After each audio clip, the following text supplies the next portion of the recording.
right. Got my friends Randy and Joanna, Scott, Jojo. Jojo, yes. Exactly. Got to do some tack fit this morning and Yeah, that was awesome.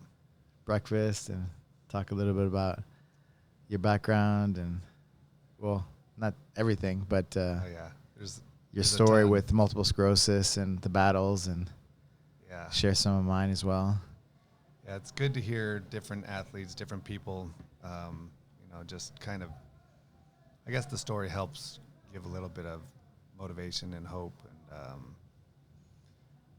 maybe some not tips, but just something to grab onto, something to try different. Because everyone has their journey, but until you see what other people do when they're encountering the same death sentence that the doctors want to give you, it's okay. You can take a different path than just the medicine and the way that they want you to go, and they just want you to keep feeding them money and go sit on your couch and just kind of wait it out. So you mentioned that you were diagnosed in 2006. Yeah, 2006. Yep. And what was the story? How did that happen? Oh, that was let's see. I was working a lot of stress, and just woke up one day and I was like, man, Jojo, did you punch me in the middle of the night? What happened? Like, my eyeball hurt so bad. Like, I didn't have a black eye, but man, it felt like she elbowed me really hard. So just walking around for like 3 or 4 days, my eye was hurting real bad. Then my chest started getting numb, my ribs were numb, tingling, the bottom of my foot. So I was just kind of, it just didn't feel right. So I knew something wasn't right. And it just kind of lingered for a while, and we decided, let's go to the doctor. Yeah. I researched a lot about all of his symptoms, and that's when I said, I don't want to say, but this is like MS. I didn't even know what it was. I knew Montel Williams had it, and that's how we went to the doctor, because same symptoms as MS. Yeah, so, we just kind of, she did all the work and said, we better go talk to the doctor. And so the doctor came in and said, well, what do you think it is? And she said it. She said, you've multiple sclerosis. And he said, yes, yep, I think so. Let's just do some testing. And so I'll say fortunately, but not fortunately, they did like a lumbar puncture. They did. You did the spinal tap. Did that one, did the brain scan. And so it was kind of like, I got diagnosed quickly. A lot of people have a hard time, or it takes a while. But, man, that lumbar puncture, I remember sitting on the edge of the table. They put this big old needle that's sitting on the tray when you walk in the door. I'm like, that thing's going to be going through my spine, okay. Oh, my God. And I just remember feeling it, like, popping through the little spinal sac or whatever, and my knee jerked off the table. It was like, they're like, stop moving. I'm like, you're the one poking me in the spine. So, that was kind of a memorable experience. My doctor is like, we're not going to do that because it might change the pressure. It might change some things within you, Oh, good. Yeah. Luckily. I don't know. Luckily. Yeah. I mean, I think nowadays, too, hopefully they can diagnose you without that. But, yeah, so it was pretty quick diagnosis. And then, first thing, hey. All the lesions in your brain and spine? Yep. When I first did it, they just did the brain. I don't even know if they did like the cervical spine, just the brain. Yeah. And they just said, there's the spots, there's the lesions right there. Okay, what medicine you want? They had a couple there. And so I felt a lot of pressure. And I noticed the same thing. Same thing with me, right? Like, which give me a stack of drug books. Which ones do you want to take? Well, this one's more mild. Let's start with this one. That's what they told us. But the whole time is you get that same message that it says may or may not reduce, the relapses in the future. So what kind of guarantee is that? Like, there's no proof that it's going to be any different whether I take the medicine or not. So you're just kind of pumping your the drugs and thinking maybe it'll help you in the future. But, so that kind of rubbed me the wrong way. Took it about 1.5 years, felt terrible the whole time. Like the flu every day? Yeah, flu, sick. That's probably when I was in the worst physical, mental state, just sitting on the couch, doing nothing. Yeah, I'd been athletic and always active my whole life, and that was probably the most I'd sat and did. Were you a black belt at that time already? No. This was way back in. Wow, what a story, huh? Yeah. What a story. This was way back. We started jiu-jitsu 2015. That's what a story. Yeah. Diagnosed in 2006. You got your black belt. Got your black belt on the podium. Yep. Winning the American Nationals. Yeah, when was that? That was a couple months ago. A month ago, 2 months ago. Yeah. So yeah, I kind of saw it as like, yeah, they say I'm going to be in a wheelchair. I'm not going to walk. Right. Nothing's, your life's over. Go sit down, take your drugs, and just let it happen. So I say, you know what? I'm just going to go out there and just pretend like it didn't happen. I feel good. Once I stopped the medicine, I felt a lot better. So I'm just going to go and do whatever I can, right? Just be active, play with my boys, and wait for the day when my leg's going to stop working. Didn't happen for probably another 15 years. I'd say 3 or 4 years ago. 2017. Yeah. Stress at work. Everything stopped working. My brain, I couldn't hold stuff. I couldn't walk. I was walking with a cane pretty much everywhere I went. Stopped driving. Just had no confidence in anything I was doing. So, but I was still doing jiu-jitsu at the time. So when I get on the mat, I'd start moving. I'd start feeling good. All of a sudden, I didn't have any limitations. I could move. I could think. Had a good community to be surrounding myself with. So yeah, Trained with Professor Pantcho and was Murrieta, awesome. right? Yep. Murrieta. We're in Checkmat Murrieta. I have video of how he can walk before jiu-jitsu, and then we go train, and I videoed him walking out to the car. Totally different person. Wow. People are like, oh, maybe Randy hurt his knee. They didn't know he had MS. But for some reason, jiu-jitsu made him walk better. Like, oh, it's crazy. Yeah. I mean, it's kind of like I don't even feel when it happened. I'd walk on the mat, kind of, not feeling whatever. Don't feel right. Okay, I'm just going to train, see how today goes. Be a guard puller. Yeah. Yeah. It helps when your spatial awareness is completely off, right? So anytime someone takes me down. The ground, you're on the ground. Okay, cool, I'm on the ground. Yeah, it's like, you can take me down. I'd mess with some people. How's it feel to beat up on a cripple, and they just, they try not to laugh. I just try to make light of it because, I'm just there. I'm just another guy. I don't want you to treat me different. Right? Yeah. I don't want to feel different. I want to feel normal. So yeah, it's interesting to just kind of get there and just, I don't know, I don't feel like the switch flick on, but I just get in there and then just everything starts working. Yeah, it's pretty awesome. We were talking about that downstairs a little bit, right? Like how we don't know how like these things work. Like how somebody gets good at jiu-jitsu, right? You train with them, but you transfer through osmosis somehow, just people's energy, and I don't know how it works, but it's the community, right? The people that really, I don't know, for me, that really make me better, make me a better person, and make me want to be better, do better. Yeah, I think it's so cool to see that in this situation with you. You got to have that, I think, because without it, if I didn't have the community when I was feeling at my worst, I definitely would just still be sitting at home. It would be easy to stay home. I'd have no motivation. We help coach a lot of the kids programs, and so I'll be sitting there feeling miserable. Time to get up, let's go. So it's good to have that, a little bit of an obligation and doing something you love, right? Because if it's just, I have an appointment to go bench press at the gym. You're not going to go. I'm not going. Not the way I feel most days. So it's good to have that sense of belonging and wanting to give to others, right? Mm-hmm. Yeah. I mean, okay, whatever problems I got, that's nothing.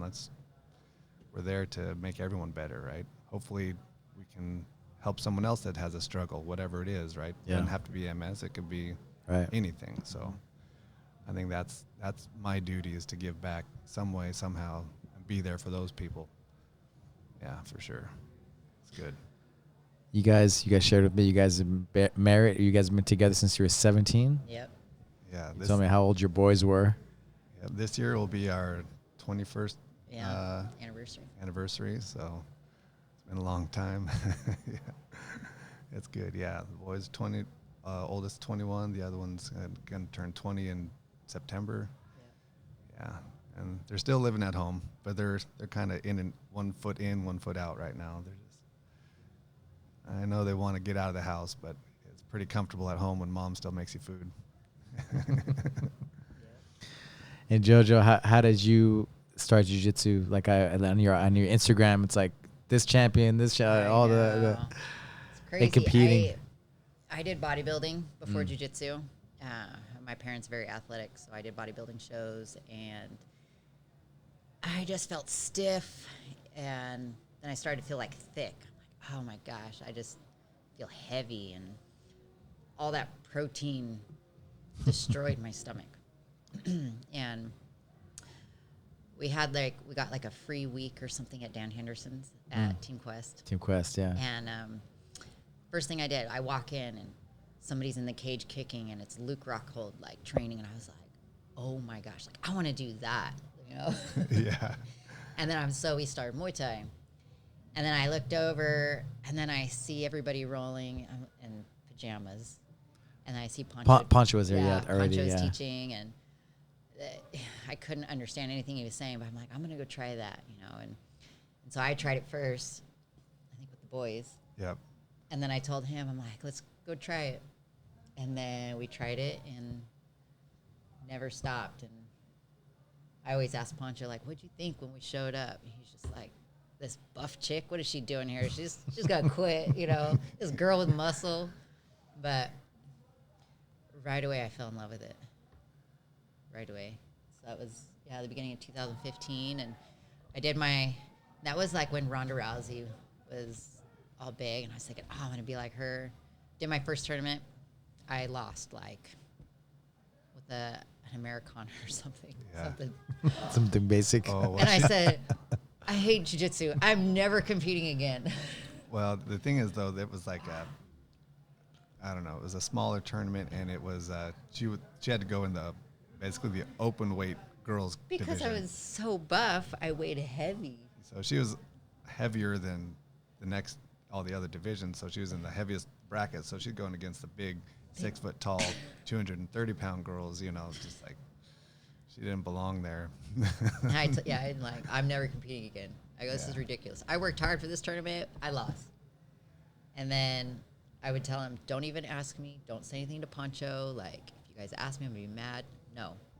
And then I think blue belt, I did one, got second, and then I went in for, was it Nogi Worlds? Yeah. And then I won that at 2018 as blue belt. I'm like, okay, I kind of like this. And then feels good to win, right? Yeah. And then keeps it going. Yeah.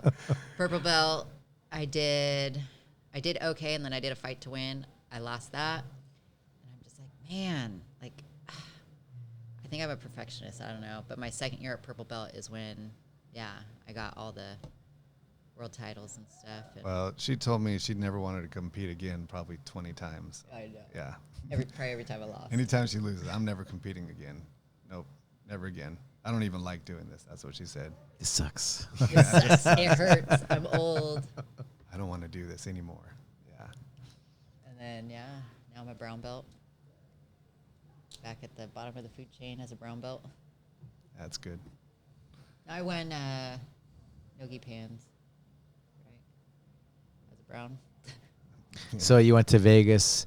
You won the American Nationals this 2020, right?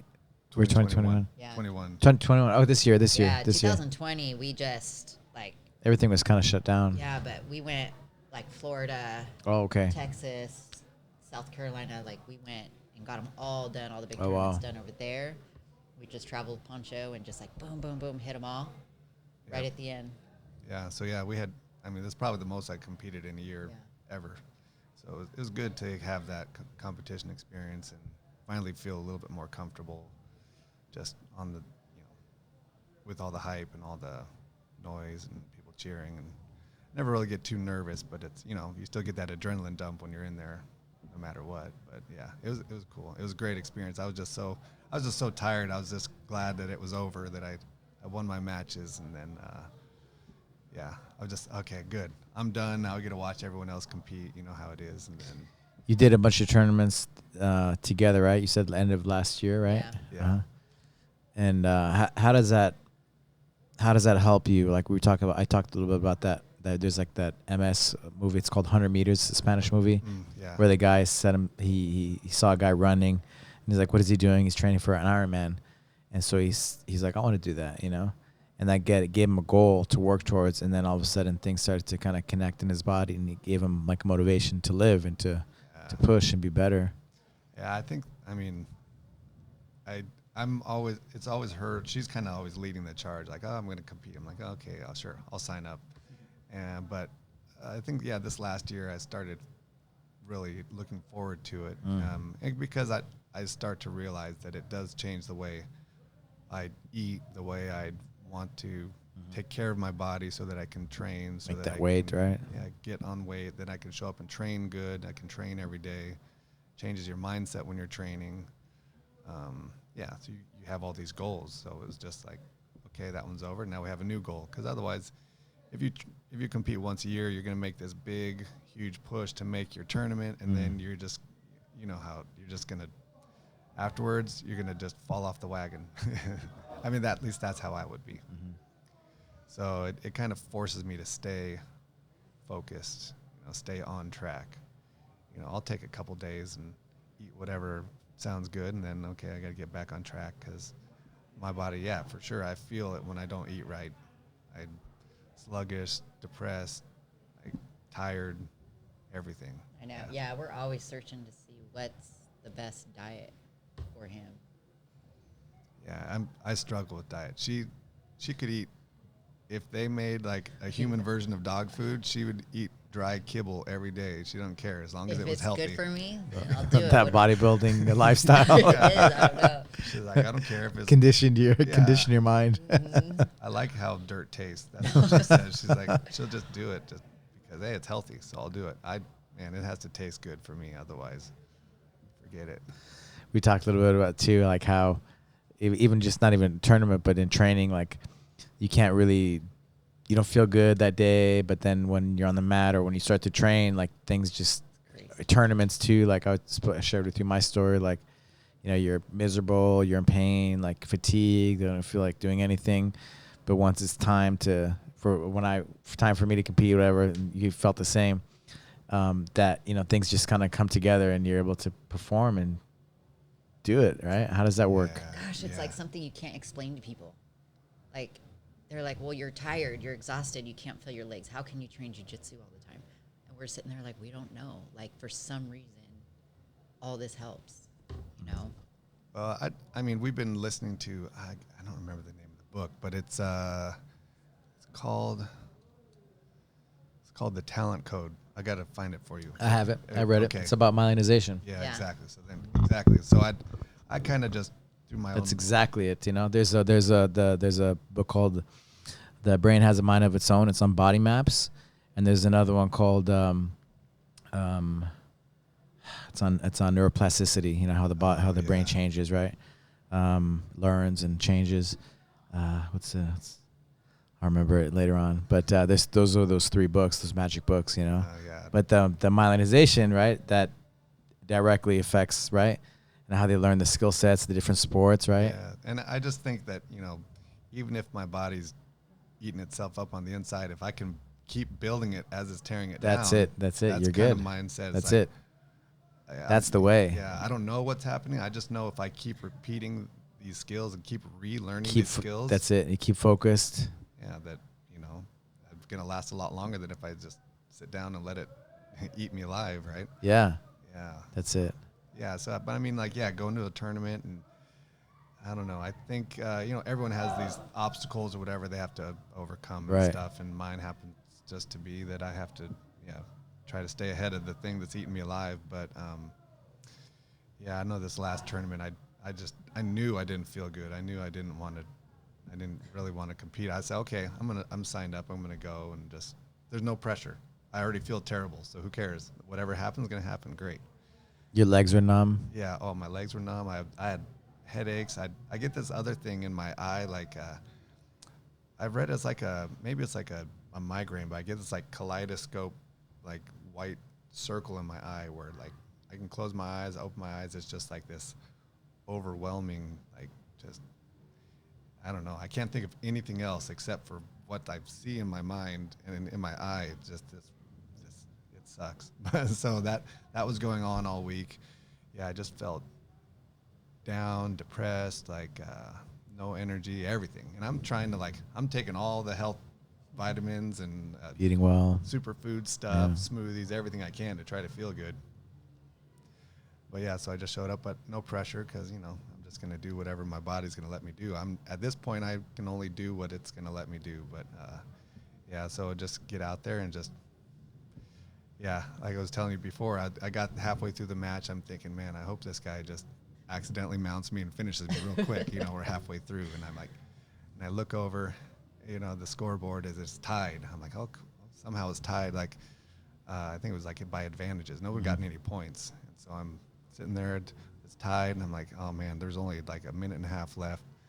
So now that means I might be able to win. So now I can't give up. So that's kind of like stuck in my head. Look, no, I can't give up. I could win. So let's go. And somehow you I shift pulled that mindset. yeah. Like I can win. Exactly. And I got my whole team over there. Pantcho's yelling, like, believe in yourself. Everyone's just screaming, yelling. Okay, fine. Fine. I'll give it a shot. And yeah, so I got through that round with you played to win. Yep, played to win. I was, luckily trying to play this game with the people at the table who come and get you. I go run off to the bathroom so I get an extra 5 minutes or something to rest in between rounds. And go with the next one. Next one wasn't as bad of a struggle, but I still got caught up. I had good control. Somehow I let the guy escape, and he's up on my back. And so then I just basically camped out for a minute and a half with him on my back. But I was up by points, so I just rode it out. And I was just so exhausted at that point. You made it happen. Yep, made it happen, just dug deep. But at that point, I was just smiling, going, okay, I'm up. I'm good. The fight's over. We're good. I'm looking at Joann and like she's listening to you and stuff, and I feel the emotion. And, I hit it. Like I know, it's crazy. Like you're almost like crying, or like like what is that? What do you feel like when he tells these stories? It's hard because it's like almost like people don't see what it is like 24 hours a day. At home, it's like we're done with jiu-jitsu, put the gi in the washer, get on the couch, and he's done. Or waking up in the morning and stumbling and missing words, or it's like hard to get going. And then me driving all the time, like there's so much struggle, and then making doctor's appointments or trying to keep them positive. And we go to the gym, and you do your best on being positive and train and teach and help and be there for people. And then we go home, and so it's like I see so much success, but we work so hard at home to keep him healthy. And like it just when he tells me he's depressed, and we're super honest with each other. So when he's like down, like I'm depressed, I don't know how to explain it. I'm depressed. Well, we have to go teach kids right now. We don't have time to be depressed. Or that day I can tell his speech is, off. And, and I'm on bottom whispering to him what to say. It's a knee slice. Yeah, that helps. It's a Kimura. Of course he's a black belt. He knows everything, but some days it's just slower. Can't think of the words, yeah. Yeah, you got to, sometimes he'll call it like that thing. Or I'm looking at the foot, but I want to tell somebody to move their hand, so I say foot instead of hand. Yeah. That kind of, you're just like scrambling the words up and whatever. But yeah, I get emotional because something about jiu-jitsu, it's not just jiu-jitsu, like we're doing TAC-FIT, talking about that. Something is there that the doctors aren't telling people. Like, it's hard to explain that we don't have to be on medication. Like, his MRIs look like somebody that has to be in a wheelchair, that, losing function in their legs, but he's walking. Like, just because his MRIs are bad doesn't mean, that just gotta keep rebuilding it faster than it gets broken down. That's it. And I'm just sad that the doctors, they don't know. They don't tell you about health. Like, hey, so how's your lifestyle? There's no connection with our doctors. And you go into the doctor and they're like, they act like they haven't even met you before. And you're like, I've been here for a year. Yeah, we went to our last neurologist, a new one, because in our valley, I have like 3 of them that are available, and I've already been to 2 of the 3. And so I kind of have to just go through this circus of kind of basically firing all the doctors. So I got to go and then go tell my regular doctor, okay, they're no good. Get me to the other one. And so I finally went to the last one, and he said, okay, well, if you won't listen to me, we'll send you to the specialist up in Loma Linda or down in San Diego, and then they'll tell you to go on medicine. Medication. I'm like, oh, okay, well, maybe I'll go to talk to one of them, and I'm just looking to find a specialist that'll actually tell me something besides medicine. Different, yeah. I just want to see. It's almost just like a game. Just, okay, let's see if they're going to tell me something constructive. What can I do? Lifestyle. What can I do in my, something other than medicine? It's crazy. But, I mean, that's why I kind of minimize the doctors. I mean, I go every 6 months to go get an MRI or something like that. But Like a brain MRI. yeah. Spine. And lately I've been going brain, cervical, all the way lumbar. And then besides that, I just had a... And you have lesions all the way down? All the way down. All the way down yeah. to your lumbar? Yeah. Yep. Wow. So that's where they said it's going to start affecting. Like, They said, this is the worst MS when it's all in your spine. We're like, yeah, we know. yeah. They're like, you got to be on medication. Like, oh, okay. Well, we know based on what they tell us, I guess, right? Right, Doesn't right. mean it's reality, because clearly if they were to tell based on what they see that I shouldn't be walking, but, I'm still walking. Right, But, right. yeah, and the other thing is what was it? It was right before COVID, too. I went into the hospital. I had emergency, my appendix burst. This is a good story. Of course, during COVID, right? Yeah, well, this was right before, but then... Oh, right before, okay. So there's 2 stories. So one of them was I went, I thought I had appendicitis. Went in the emergency room. They told me, you just got the flu. Take some ibuprofen, go home. Somewhere in the week that I went home, I thought, man, I better suck it up and man up here. So, I mean, I was doubled over in pain. Like, I never felt that. Yeah, fever, everything. And they... Trying to train jiu-jitsu. Yeah, training jiu-jitsu. So went home somewhere in the week between when I went there the first time and then when I finally went back, it ruptured. So I went back and they're like, oh, maybe you're going to be in surgery 2 hours. So I got out of that. But it was already so infected, they had to go in and cut me open again, remove part of the intestine, all this stuff. So I was there for like 3 or 4 weeks. Got sepsis. Oh yeah, got sepsis, had all kind of crazy stuff there, and it was miserable. So that happened. Then went back to jiu-jitsu as soon as possible after that, kind of just hunched over in the gym, just helping out with the kids' classes or whatever. And then I think something happened when they cut me open.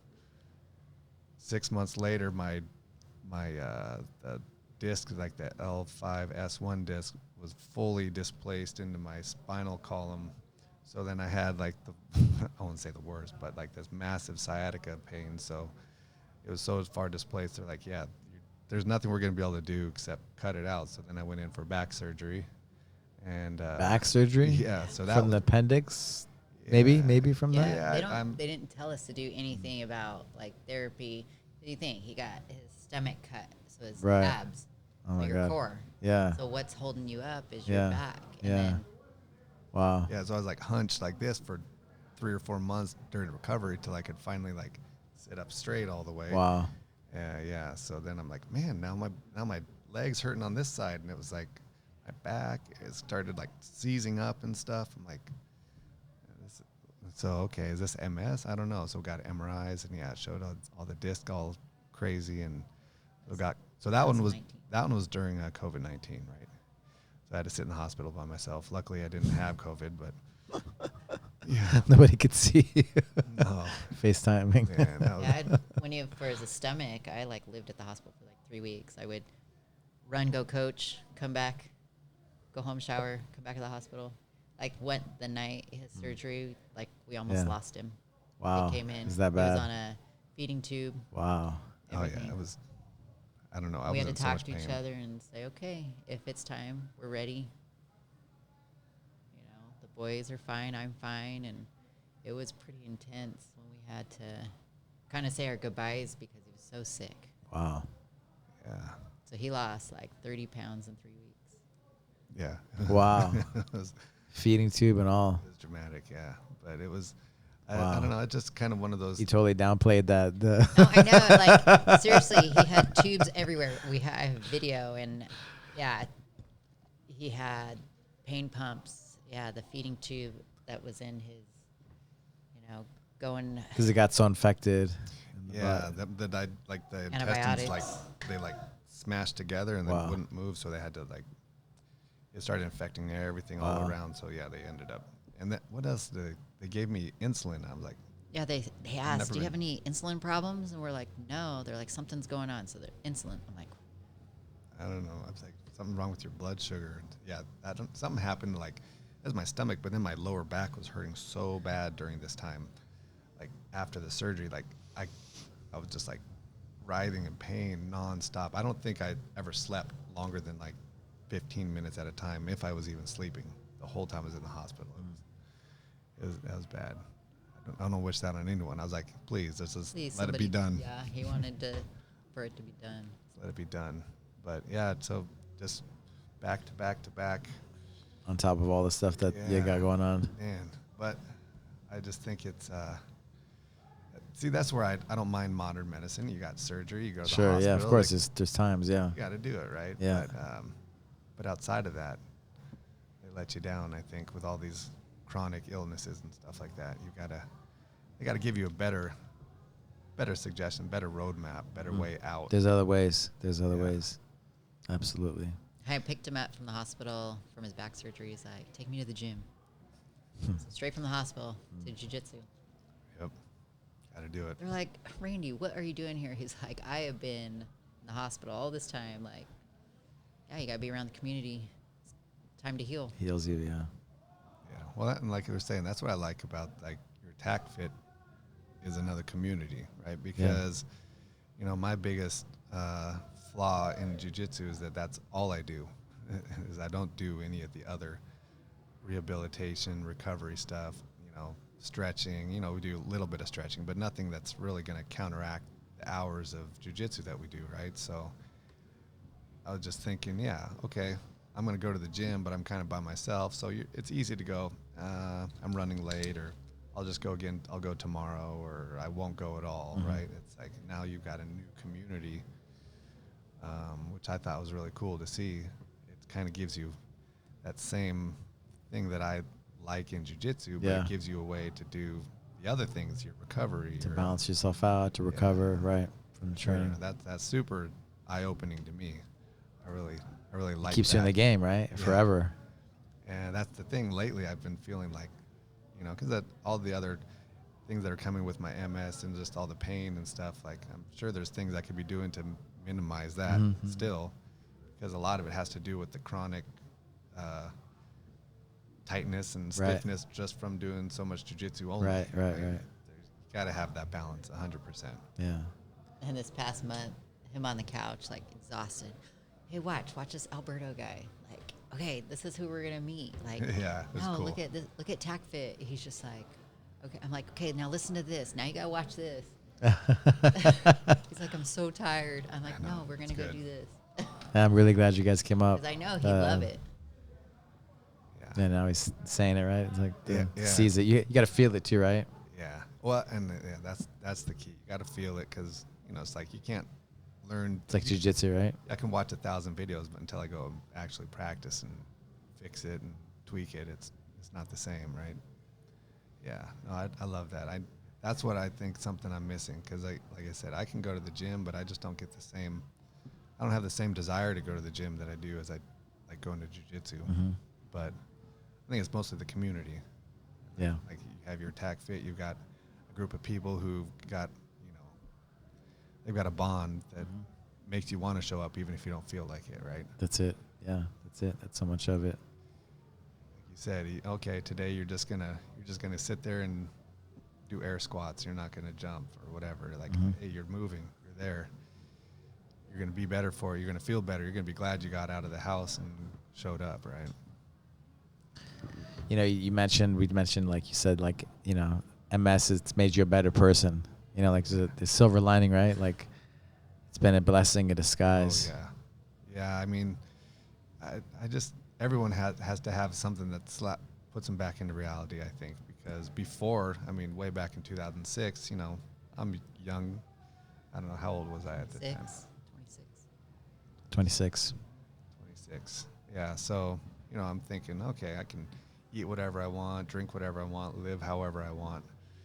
And at the time, it was like a little bit of a wake-up call, but then I kind of still felt good enough to do whatever I felt like doing. Then back in 2017, it was like, boom, the hammer dropped. Said, nope, you're not going to do any of that stuff. You're going to just have to completely reevaluate what's going on. So I think it was great because it removed me out of my workplace that was super toxic, got me away from all the people, made me come back home to my family. I was gone 16 hours a day, 6 days a week, nonstop, not getting along with anybody. I'm just mad at the world, mad at myself, mad at everything. So it was, you need that, because otherwise I couldn't imagine it getting worse than it was already. So it was definitely a blessing to get me back home in a healthy environment. I wasn't physically healthy at the time, but emotionally it gave me a chance to rebuild, I think is what it is. Forced me to look and say, you better rebuild, get away from what was causing the destruction physically and emotionally and mentally. Yeah, So, yeah. for sure. It was great. It like made you realize you needed your family, Yep. community. What's important, the relationships. So instead of like self-destruction, Yeah. living for yourself. Yeah, or living to please others, There's nothing good in that. If you do it with the right intentions, sure. I love to help out other people, but not please them and when they're abusing you or, taking advantage of you, right? So, yeah. I think there's definitely, it's with the right intentions. You got to be doing everything with the right intentions. So it definitely was a blessing to get to spend time with my wife and my kids, and then kind of rally together and, put the things that are important as the top priority, I guess the way it is. Yeah. What we all should be doing, right? Yeah. I mean, it sounds simple, but it's easy to get Caught up and get off the path. And Something always happens and puts you right back on path. if you're listening, If you're watching, or it's going to slap you hard enough that hopefully you do pay attention.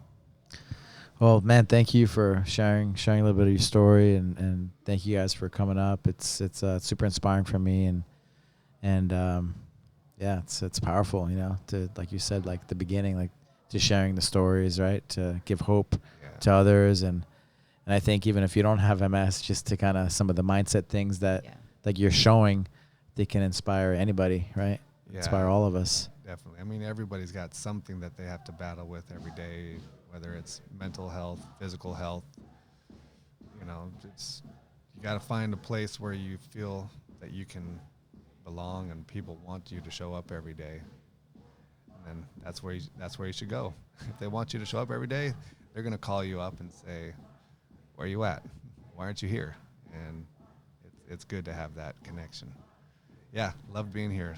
Super excited that we got to show up, experience that TAC fit, meet you in person. Yeah. Share some stories. It was great. Yeah. Do some more TAC fit. We'll get you guys going. For sure. So thank you. We're thankful that you told your story. You're the first one popped up on Google. Because Master we're just Jiu-Jitsu. trying to find somebody that understands what we're trying to go through or trying to help people. And you popped up. And then I've been listening and watching your podcasts, and We had the you podcast. inspire us big time. It's good. Everyone needs to hear it. Yeah. Thank you guys. Thank you Thank guys you. for everything that you guys are doing. It's amazing. 100%. Likewise. How can people find you guys? My Instagram is evolve_with_JoJo. And I don't know yours. Evolve_JoJo. Yeah, evolve with JoJo. Okay. Evolve with JoJo. Yep. I don't know yours. I don't use mine. You don't use it. The only thing I use mine for is I post the kids' class pictures for jiu-jitsu. Yeah. That's it. Yeah. We're always at Checkmat Murrieta. Yep. If you want to come find us. Yeah. Just call Checkmat Yeah. Murrieta. Yeah. You guys have an amazing coach, but Professor Pantcho's Professor awesome. Pantcho, yeah. Great guy. Love it. He Really is. really excited to hear that you guys trained with him Yeah. when you told me. So Yeah, we love it. I mean, yep, that was one of the pieces of the puzzle that got us into a better, group of people, I think. So it was awesome. Yep. It's like, Randy, you tired? Yeah, it's okay. Go again. that's it, right? That's it. That's it. You got to have people that know how they can push you. Got to surround yourself with the right people, I think. Yep. Yeah, Pantcho can tell when we're exhausted, or he'll push us when he knows we got one more. So it's awesome. Well, that's why we're here. Surround ourselves with great people, right? Yeah. Appreciate it. Thank you Alberto. guys. Thank you so much. Thank Yeah. you. Thank you.